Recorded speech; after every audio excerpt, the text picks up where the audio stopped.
Joe's gotta go. Let's talk about it on this episode of Pushback.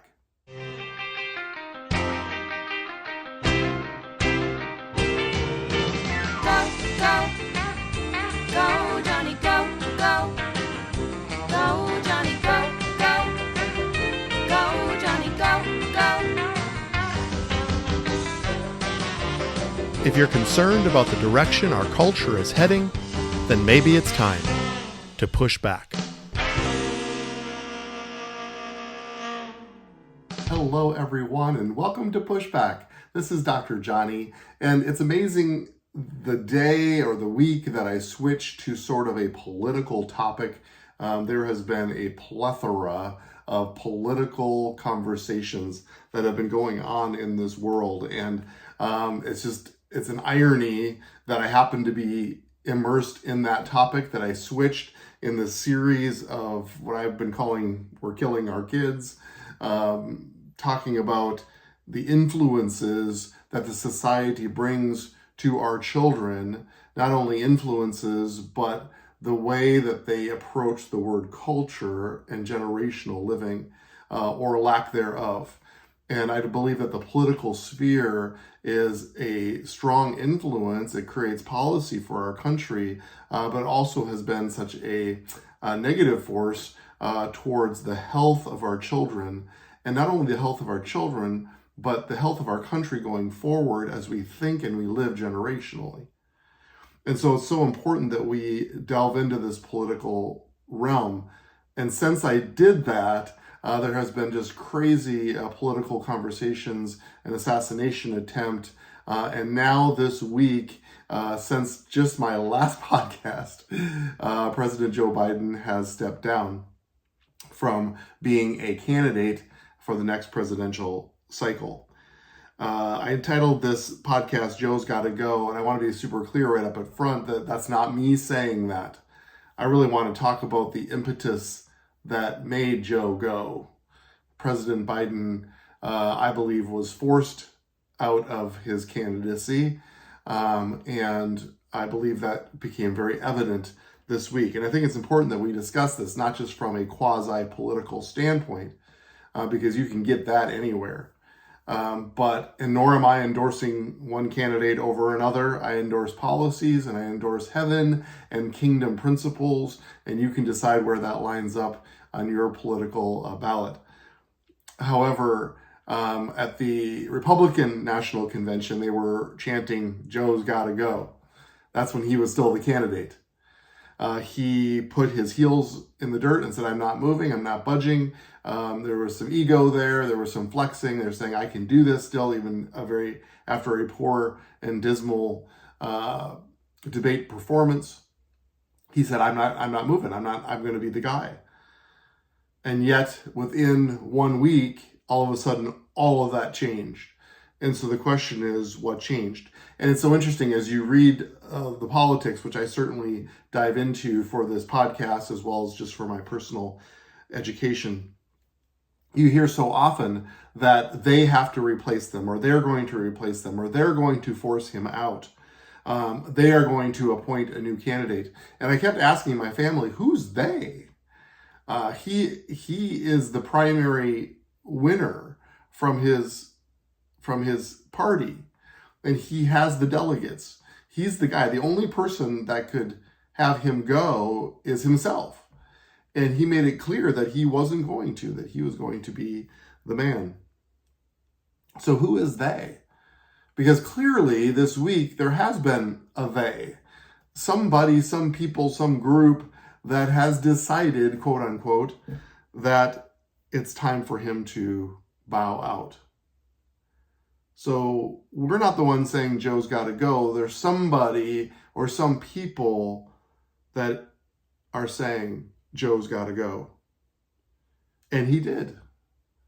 The most powerful man in the world, the leader of the free world, just bowed out because they said he needed to. There is a group that, starting in 1998, Bob Herbert of the New York Times referred to modern American plutocrats as, quote, the donor class, end quote. It's a list of the top donors, and define the class for the first time as a tiny group, just 0.25% of the population, and not representative of the rest of the nation. It's a donor class that changed and shifted this week. Make no mistake about it, they were able to present President Biden with the notion that we are no longer going to donate to your cause. It's a losing cause. The polls say that you're losing. Your debate performance says that you're losing. And so we're no longer going to give you money. And it was that impetus that then had the most powerful man in the world write a letter, which he didn't write, saying that he is now time for him to move on. There's an expression that money makes the world go round, and there's some truth to that, but I don't believe at any greater time in history, and I can show you the data in this podcast, has that been more true in the realm of politics. And again, it's not about serving generationally, it's about what do I get now. I don't quote Senator Bernie Sanders very often in this podcast, but he wrote, "A few wealthy individuals and corporations have bought up our private sector, and now they're buying up the government." Campaign finance reform is the most important issue facing us today because it impacts all the others. American democracy is not about billionaires being able to buy candidates and elections. Now, I want to be very clear, and this is important to me, I'm not against billionaires. I don't think there is some evil lair that these billionaires sit in and twiddle their fingers and think about all the ways to destroy the world. Nor do I think it's evil to be successful. But there is a realm, nor do I think it's wrong to get into the realm of influence. But influence is based on ideas and position and integrity, not money. Doesn't mean that money doesn't have influence, and doesn't mean that money doesn't have effect and benefit to all aspects of society. But the notion that just the few with the money get to make all the decisions is not democracy. Not what this country is founded on. So I believe this week Joe Biden's donors dried up. And so he dried up. That was the impetus. I believe that's why Kamala Harris is being brought to the front, because she has access to the money. Is she a perfect candidate? I don't think they would agree that she is, but she has access to the money because her name was on the ticket. I just want to pull back the curtain of politics and just expose what is happening here. At some other time, we can talk about sort of the farce of democracy that Kamala Harris, without one vote, without one primary, will be sort of quote unquote appointed the Democrat Party leader. That's a whole different discussion.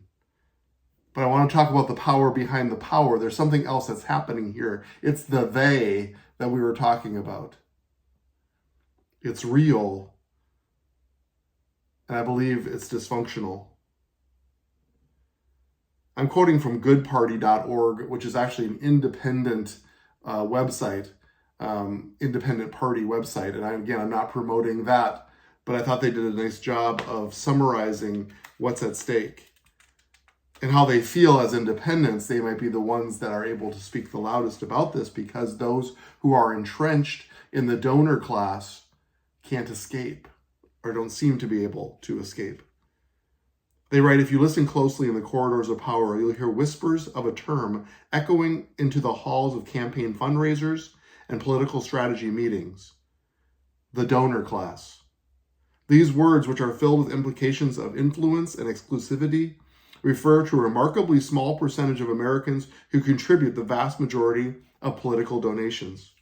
Their financial contributions play a pivotal role in shaping electoral outcomes, influencing policy decisions, and by extension, skewing the representation of American voters in the democratic process. The term donor class emerged as political analysts and commentators sought to describe the increasingly noticeable phenomenon where a small segment of affluent individuals and entities contributed disproportionately large sums of money to political campaigns and parties. However, the concept and practice dates back to the Gilded Age of the late 19th and early 20th century America. Historically, political donations have always played a critical role in American elections. However, the scale and impact of these contributions have evolved, particularly in the latter half of the 20th century and into the 21st century. Landmark legal decisions and changes in campaign finance laws have plunged us further towards a plutocracy that entrenches the power of the donor class. So, of course, I had to look up plutocracy, and it's government by the wealthy. A country or society governed by the wealthy, plutocracies, an elite or ruling class of people whose power derives from their wealth. They go on to write, this can be illustrated by simply comparing the difference in political donations in 2008 and 2012. Two political election years that were just one Supreme Court decision apart. The 2008 presidential race between Barack Obama and John McCain was the most expensive in history at that point, with total outside spending of $338 million. Although it was a 50% increase over totals from 2004, it was just a drop in the bucket compared to 2012. That race, which pitted Obama against Mitt Romney, netted more than $1 billion in political donations for each candidate. Recent statistics paint a striking picture of the donor class's dominance. According to a report by Political Fact, only about 0.52% of Americans contribute more than $200 to political campaigns. Yet these contributions account for a significant majority of total campaign financing. Into the 2022 election cycle, for example, this small segment contributed billions of dollars, highlighting the vast financial chasm between the donor class and the average American voter.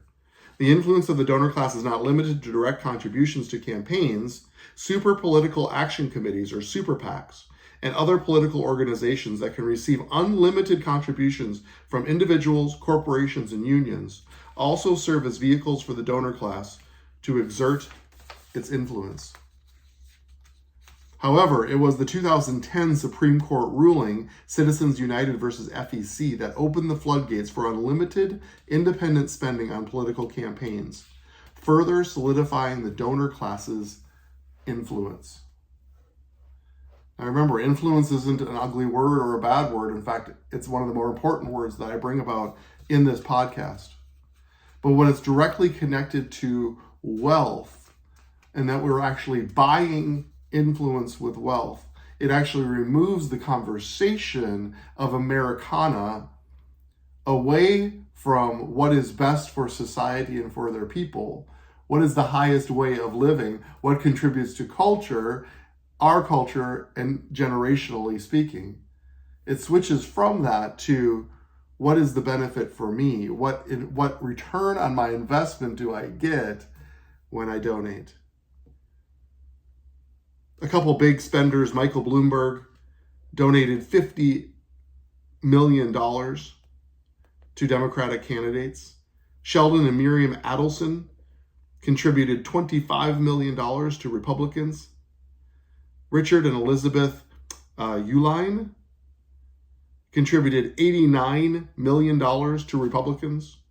George Soros has contributions up to $178 million to Democratic candidates and causes. What the donor class expects for their money is mostly influence, whether it's towards social policy, more favorable economic policies, or regulatory legislative input.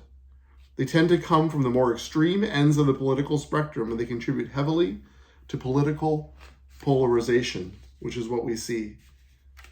They've done studies on this, and it says the disproportionate influence of the donor class has profound implications for American democracy. born out of a study conducted by Michael Barber, assistant professor of political science at Brigham Young University, which found that politicians are more responsive to the needs of donors than to the people who elect them to office. That shouldn't surprise us. Another study published by Social Science Quarterly found that not only are representatives less responsive to their voters when they rely on outside money, but they also become more extreme in their views to reflect those of their donors. This makes sense. This is the they behind these political decisions.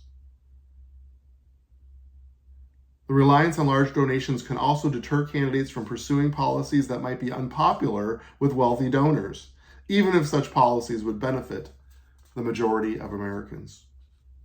But I believe this paragraph that I'm about to read is the most important aspect of this dissertation, this discussion. And he says, finally, the financial arms race in politics discourages potential candidates without access to wealthy networks from running for office, limiting the diversity of perspectives in political leadership. This especially impacts independent and third-party candidates who don't have the backing of the well-funded establishment parties. I believe this is the most important thing, is how do we engage when we have no resources to engage, or whether the arms race is set up so that unless you participate in that financial, what do they call it, arms race, you have no seat at the table. That's called plutocracy. That's exactly what we're talking about. And that's the part that concerns me the most, because here I am behind this microphone in a small town in the middle of nowhere, but ringing the bell that I need you to be engaged. And yet, in order to do that, you have to hook your train to some kind of super PAC or some kind of financial backing, or you don't even get to have the discussion. This is where politics has leaned in our country. They talk about strategies for campaign finance reform. And there's options such as public financing, which I think would be an interesting idea. I liken it to the salary cap in the NFL, that every candidate, every primary candidate gets so many public funded dollars that they can spend any way they want to, but there's a limit. And I think it would be interesting in how people would use their resources and how they would guide and direct their campaign. And then when they become the candidate, they would get another indoctrination of funds that would then finance the main campaign versus their rival. But it would be limited and it would be publicly financed. And this is what you have to spend. You can spend it any way you want to, but this is what you have. And I believe that removes then, it doesn't remove influence of these people who still have quote unquote power or want to inject themselves into the political realm, because there's absolutely nothing wrong with that. But it's not connected to their pocketbook. And they don't have their handout wanting their policies and their special projects. Obviously, limiting contributions to super PACs, transparency and disclosure requirements seems like a no-brainer. People should require that the disclosure of political spending by outside groups help voters understand who's trying to influence elections and public policy. And then they talk about a constitutional amendment. Overturning decisions like Citizens United could require a constitutional amendment to assert the government's ability to limit corporate spending in elections. It just seems like the more we can do to limit corruption and outside influence connected to money, the more healthy our society will be. But let's boil this down to what I believe is the most important thing, and that's generational thinking. Campaign finance reform actually connects to generational thinking, because we want the next generation to feel like they're empowered and they can speak in the public realm, in the public sphere. The public realm and public sphere needs to be accessible to all, so all voices can be heard, and this is as American as it gets. And so if there's a barrier, if there's a financial barrier, we need to remove that barrier so that public discourse can go forward. Even ones we don't agree with, they have the absolute right to speak at the corner of the street and speak loudly. That's as American as it gets, and we need to fight for that protection. And if there's money, if it's money that's keeping that from happening, then that needs to switch and that needs to change, because it's about our children. This is about culture. This is about generational thinking, generational serving, not self-serving.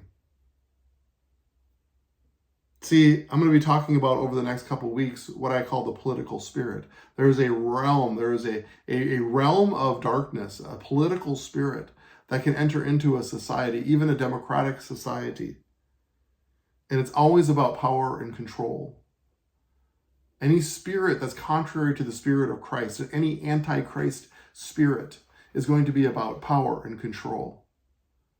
Because that's the opposite of the heart of God, who wants us to engage with him through relationship and sacrifice and love and service. Anything else is going to kill our kids. That's what this series is about. And boy, do I have a lot to talk about politically. But all of these topics politically, even assassination attempts and presidents stepping down and all of these maneuverings that are happening, is actually pulling back the curtain and exposing something that's there that is our responsibility to subdue. It's our responsibility to stand up. I believe that I have a mission in my life, a mission in this podcast, and that's to unite family with the church. I believe we can be a united front so that we can engage our families and engage the church. Together, we can actually be a very strong coalition that actually stands up, a united front, a large voting bloc that's going to be important to any candidate that also brings influence, not connected to our money, although we can feel free to donate, but it's about our voice being heard and our vote mattering. That's what it's about. And I believe that we can be that voice. We can be that vote. And a united front together will be heard. And that's my mission. And we're going to keep going after that through the remainder of this season. So hopefully that inspires you. There's a certain sadness and there's sometimes a little despair connected to the current situation. But as it is exposed and brought forward, it's the truth that actually sets us free. And hopefully I can be part of that. So let's go together now to set and shape the culture.